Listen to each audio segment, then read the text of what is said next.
भारत ने पहलगाम आतंकी हमले का बदला ऑपरेशन सिंदूर के जरिए ले लिया। भारतीय सेना ने 6-7 मई की रात को पाकिस्तान और पीओके में 9 आतंकी ठिकानों को पूरी तरह से तबाह कर दिया था। इन ठिकानों पर लश्कर-ए-तैयबा, जैश-ए-मोहम्मद और हिजबुल मुजाहिदीन के आतंकियों को निशाना बनाया गया। माना जा रहा है कि इस हमले में बड़ी संख्या में आतंकी मारे गए हैं। और अब हालिया अपडेट के अनुसार इस एयर स्ट्राइक में जैश-ए-मोहम्मद का डिप्टी चीफ आतंकी अब्दुल रऊफ अजहर मारा गया है।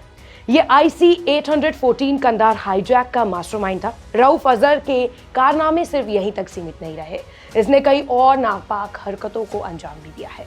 भारत ही नहीं बल्कि अंतर्राष्ट्रीय स्तर पर भी ये मोस्ट वांटेड था। कई देशों की निगाहें इस पर टिकी हुई थी।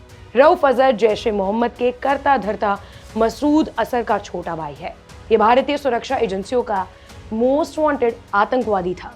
1999 में भारतीय एयरलाइंस की फ्लाइट IC-814 के कांधार हाईजैक का ये मुख्य साजिश करता रहा है।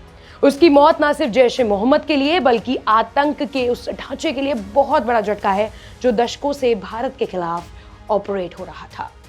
रऊफ की पहचान सिर्फ आतंकी संगठनों के ऑपरेशनल हेड की तरह ही नहीं बल्कि वो एक शातिर मास्टरमाइंड था जिसने दशकों तक भारत के खिलाफ हमलों की नींव तैयार की है।